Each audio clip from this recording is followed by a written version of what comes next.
আছো তোমরা? আশা করি যে যেখানে আছো সবাই অনেক অনেক ভালো আছো। সুখেন সাথী চ্যানেলে তোমাদের সবাইকে অনেক অনেক স্বাগত। আমার ভিডিওটি যে যেখান থেকে দেখা শুরু করেছো, কাছে দূরে দেশ এবং দেশের বাইরে, সবাইকে অনেক অনেক ভালোবাসা। দেখো সকালবেলা আমি উঠে পড়েছি, উঠে আমার সমস্ত বাসি কাজ সারা হয়ে গেছে। বাসি কাজ সেরে স্নান করে পুজোও দেওয়া হয়ে গেছে। এবার আমি চা নিয়ে বসেছি। দেখো চা হয়ে গেছে। আমরা যেহেতু 3 জন মানুষ, তো আমি এখানে 3 কাপ চা নামিয়েছি। আর সকালে আমি রুটি করেছিলাম, তো সেখান থেকে 3খানা রুটি আমি ঘি দিয়ে ছেঁকে নিচ্ছি। এইভাবে ঘি দিয়ে রুটি ছেঁকলে পরে আমাদের সকালবেলা নাস্তাটা হয়ে যায়, মানে চায়ের সাথে ওই 10টা 11টা 12টা অবধি মানে নিমিষেই থাকতে পারি, আর অন্য কিছু লাগে না, ভাতটাও লাগে না। তো দেখো আমি এখানে ঘি দিয়ে ছেঁকে নিচ্ছি 3 জনের 3খানা রুটি। আর শুধুমাত্র রুটি না, এখানে এক প্যাকেট বিস্কুটও নিয়ে নিয়েছি। আমি, ছেলে এবং মেয়ে আমরা 3 জন চা বিস্কুট খেয়ে নিয়েছি। নিয়ে আমি এই যে সকালবেলা মাছ নিয়েছিলাম। আজকে যেহেতু রাত্রে বৃষ্টি হয়েছিল, তো সেই কারণে না মাছের দাম একটু কম ছিল, তো সেই জন্য আমি 3 রকমের মাছ নিয়েছি এখানে। আর দেখো সারা রাত বৃষ্টি হয়েছিল, সেই জন্য কতটা জল বেঁধে গেছে। এটা কিন্তু আমার ঘরের পেছন সাইডে, আর এখানে আমার কলও আছে। আর এই দেখো এই জায়গাটায় আমি মাছ কাটছি বসে, আর এইগুলোকে মানে জলটাকে আমার মেয়ে দেখাচ্ছে। আর এখানে দেখো আমার অনেকদিন পর বৃষ্টি হচ্ছে, তো আমার হাঁসগুলোকে ছেড়ে দিয়েছি, আর হাঁসগুলো কেমন খুশিতে মানে এদিক দিয়ে ঘুরে বেড়াচ্ছে দেখো। আর দেখো ওই সাইডে একটা কুকুর কনফিউজ হয়ে গিয়েছে যে কোথা দিয়ে যাবে, জলটা দেখে বুঝতে পারছে না। সকালে যেহেতু রুটি বানিয়েছিলাম, চায়ের সাথে রুটি খেয়েছি, এবার কি দিয়ে খাবো, তো সেই জন্য আমি একটু দুধ গরম করে নিয়েছিলাম আর আলু ভাজা করে নিয়েছিলাম। তো এটাই আমরা দুপুরবেলা খেয়েছি। আজকে রান্না করিনি, মানে ভাতটা রান্না করিনি। রুটিটা হলে না আমাদের বাড়িতে সারাদিন রুটি খাবে, কিচ্ছু বলুন, আমার ছেলে মেয়ে খুব রুটি পছন্দ করে। তো আজকে রাত্রেবেলাতে রান্না করব, দিনের বেলাতে আর ভাত রান্না করিনি, রুটিই খেয়েছি আমরা। তো দুপুরবেলা দেখো আমার একটা অর্ডার চলে এসছে, মানে মিশো থেকে এইটা নিয়েছিলাম, একটা রিং লাইট নিয়েছিলাম, তো সেটাকেই দিয়ে গেছে ডেলিভারি বয়, আর সেটাকেই আমি আনবক্সিং করছি।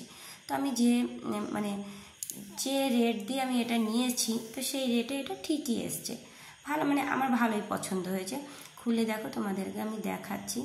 আগে লাইটটা তো মানে লাইটটার বক্সটাকে সরিয়ে তুললাম, এবার স্ট্যান্ডটা আছে না, স্ট্যান্ডটা দেখো আমি খুলে দেখাচ্ছি।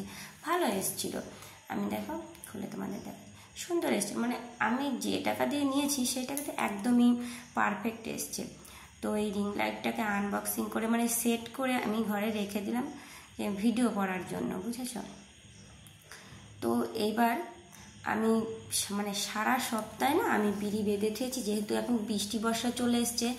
এখন না বর্ষার দিনে ওই বিড়িতে না ছাদ মানে কুয়াশা ধরে যায়, মানে ছাদপুরা বলে যেটাকে, তো সেটা হয় বলে এই বিড়িগুলো না এই ঝুড়িতে রেখে দিয়েছিলাম, মানে বেঁধে বেঁধে ঝুড়িতে রেখেছি। রেখে এবার সপ্তাহ শেষ হয়ে গেছে, এখন এই মানে বিড়িগুলো নিতে আসবে, সেই জন্য আমি এখন বিড়িগুলো প্যাকেট করে রেখে দিচ্ছি।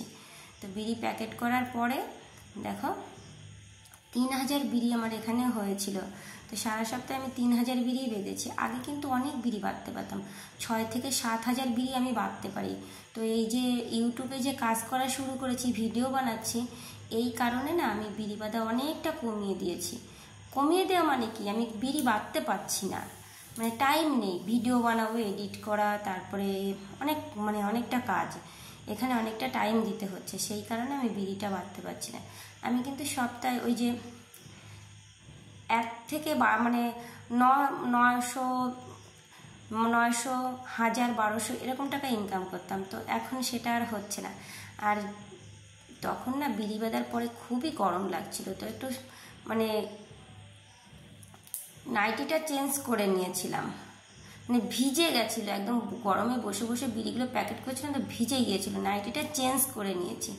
চেঞ্জ করে নেওয়ার পরে দেখো এই যে আগের ভিডিওতে তোমাদের দেখিয়েছি যে পেঁপের চারাগুলো দিয়েছিলাম, যে ছোট ছোট হয়েছিল, এখন দেখো ভালো বড় হয়েছে, এগুলো কিন্তু লাগানোর মতন হয়ে গেছে, যে মাটিতে লাগানো। আর যেহেতু রাত্রে বৃষ্টি হয়েছে, মাটিটা নরম আছে, এগুলো লাগালে এখন বা গাছগুলো ভালো হবে, মরবে না একটা গাছও। তো আমি দেখো উঠিয়ে নিচ্ছি, এইভাবে না উঠালে না একটা একটা করে যদি টেনে টেনে উঠাই তাহলে কিন্তু একটা গাছও বাঁচবে না, শিকড় যখন মানে ছিঁড়ে যাবে উঠালে পরে। আমি উঠানের উপর দিয়ে মানে লাগিয়েছি, একদম পাশে পাশে লাগাইনি, যেহেতু আমার বাড়ির আশেপাশে জল বেঁধে থাকে, তো সেই জন্যে আমি আশেপাশে মানে করিনি, লাগাইনি, একদম উঠান দিয়ে লাগিয়েছি, যে যদি বেঁচে যায় তাহলে ওই কোদাল দিয়ে খুঁচে আমি আবার অন্য জায়গায় সরিয়ে দিতে পারবো। তো সেই জন্য সামনে দিয়ে লাগিয়ে রেখেছি যাতে গাছগুলো একটু পুষ্টি পায়, মোটা সোটা হয়ে ওঠে। দেখো সন্ধ্যা হয়ে গেছে, আর সেই সকালবেলা না যেহেতু বললাম বৃষ্টি হয়েছিল রাত্রে, তো বৃষ্টি হওয়ার কারণে না একটা পাখির বাসা ভেঙে পড়েছিল উঠানে। আমি উঠান ঝাড় দিতে গিয়ে আমি এটাকে পেয়েছিলাম, তো ওর মধ্যে আরও বাচ্চা ছিল, সেগুলো একটু বড় ছিল, তারা উড়ে গেছে, আর একেই আমি ধরতে পেরেছি। তো একে ধরে না আমি নিয়ে এসেছিলাম। আমার মেয়ে বলে কি, মাম্মি তুমি একে রেখে দাও, তো রেখেই দিয়েছি। তো ওকে রেখে দেওয়া যাবে না, ওর মা, ওর ওই পাখির বাচ্চার মা বাবা এসে না খুব চিল্লামিল্লি করছিল। তো আমি বলছি থাক তাহলে, একদিন থাক, একদিন থাকলে পরে পরের দিন আমি ছেড়ে দেবো, তো তোরা একটু খেলা করে নে ওর সাথে, তারপরে ওকে ছেড়ে দেবো। তো সেই জন্য দেখো আমার মেয়ে খেলা করছে, আর ওই পাখিটা না ওকে ভয় দেখাচ্ছে হা করে করে। তো কালকে আমি এটাকে ছেড়ে দেবো। দেখো সন্ধ্যার সময় এখন বানাবো চাউমিন। তো আমি যেহেতু মানে ওই এগ কিংবা চিকেন এই দুটো জিনিস দিয়ে চাউমিন পছন্দ করি না, কী করবো, ছেলে মেয়ের জন্য সেটাও পছন্দ করতে হবে। তো দেখো এই চাউমিনটা আমি সিদ্ধ করে নিয়েছি, আর না আমি গাছপালাগুলো লাগিয়ে মানে চারাগুলো লাগিয়ে হাঁসগুলোকে সন্ধ্যার সময় উঠিয়ে সন্ধ্যা মানে স্নান করে তারপর সন্ধ্যা দিয়েছিলাম। তো সেই জন্য নাইটিটা চেঞ্জ করে নিয়েছি, বুঝেছো। আমি যে দিনে কবার স্নান করি আমি নিজেও বলতে পারবো না যে কয়বার স্নান করতে হয় আমার, যেহেতু গরম পড়ছে সেই জন্য একটু স্নান করতে হচ্ছে, মানে দিনে 3 থেকে 4 বার স্নান করি। আর আমার গায়ে না প্রচণ্ড র্যাশ বেরোয়, এই জন্য আমাকে মানে এই নাইটিগুলো চেঞ্জ করে রাখতে হয় আর স্নান করতে হয় বারে বারে। তো সেই জন্য আমার নাইটিগুলো চেঞ্জ দেখতে পাবে এখানে, এতে কিন্তু কনফিউজ হয় না কেউ। তো দেখো আমি চাউমিনটা সিদ্ধ করে নিয়েছি, নিয়ে আমি ঠান্ডা জল দিয়ে ধুয়ে নিয়েছি, ধুয়ে নিয়ে এর মধ্যে একটু হলুদ আর লবণ আর সামান্য পরিমাণ তেল দিয়ে আমি এটাকে মাখিয়ে থুচ্ছি, যাতে এই চাউমিনটা না মানে একটার গায়ে আরেকটা লেগে না যায়। তো এবার আমি কড়াইটা মানে বসিয়ে দিয়েছি, গরমও হয়ে গেছে কড়াইয়ের মধ্যে দিয়ে দিলাম সাদা তেল দেওয়ার পরে যে পেঁয়াজগুলো একটুখানি হাত দিয়ে ভেঙে ওর মধ্যে দিয়ে দিচ্ছি। পেঁয়াজগুলো ভালো করে নাড়াচাড়া করে নেবো, একটুখানি কালারটা চেঞ্জ হবে আর পেঁয়াজটা একটু নরম হয়ে যাবে। তো ততটা টাইম মতন ওটাকে ভাজবো। ভাজা করার পরে এর মধ্যে আমি দিয়ে দেবো ছোটো ছোটো চেরা কাঁচা লঙ্কাগুলো দিয়েও আমি একটু ভালো করে একটু ভেজে নেবো এটাকে। ভেজে নেওয়ার পরে যে মানে শশা দেবো আমি, সেই শশাগুলো মানে কেটে রেখেছিলাম, সেই শশাগুলো এর উপরে দিয়ে দেবো। শশাগুলোকে কিন্তু আমি বেশি ভাজা করব না, আমার এই শশা তারপরে পাতাকপি এইগুলো দিয়ে যে চাউমিনগুলো তৈরি হয় না, সবজি দিয়ে যে চাউমিনগুলো, ওগুলো আমার ভালো পছন্দ হয়। এই শশাগুলোকে অনেকে আছে উপর দিয়ে ছিটিয়ে দেয়, তো আমি ছিটিয়ে দেবো না, আমি এইভাবে একটুখানি সটে করে নেব। এইভাবে করে দেখবে খেতে কিন্তু খুবই টেস্টি হয়। তো এক একজন মানুষের এক এক রকমের স্টাইল আছে মানে রান্নাবান্না করার। তো আমি এইভাবে পছন্দ করি, আমার ছেলে মেয়েও পছন্দ করে, তো সেই জন্য আমি এইভাবেই রান্না করি। একটুখানি নাড়াচাড়া করে শশাটাকে এবার আমি চাউমিনগুলো দিয়ে দিচ্ছি। দেখেছো আমার চাউমিনগুলো একটা কিন্তু আরেকটার সাথে লাগেনি, কি সুন্দর ঝরঝরা হয়ে আছে। তো আমি ভালো করে একটু উপর নিচে করে নেব, শশাগুলো যাতে উপরে আসে আর এই চাউমিনটা নিচে নেমে যায়, মানে একটু নাড়াচাড়া করে নেবো, মিশিয়ে নেব ভালো করে। মিশিয়ে নেওয়ার পরে আমি কিন্তু এর উপর দিয়ে ডিম ভেঙে দেবো, 2টো ডিম আমি এর উপর দিয়ে দেবো, দিয়ে আমি ঢেকে দেবো। অনেকে আছে কিন্তু ডিমটাকে ভাজা করে তারপরে এর মধ্যে দেয়, আমি কিন্তু সেটা করি না, আমি এর উপর দিয়ে ছিটিয়ে দিয়ে ঢেকে দিই, তারপরে একটুখানি নাড়াচাড়া করে ওর উপর দিয়ে ওই চাউমিনের মশলাটা দিই। তো অনেকে আছে ভাজা করে দেয়, আমি সেইভাবে করি না।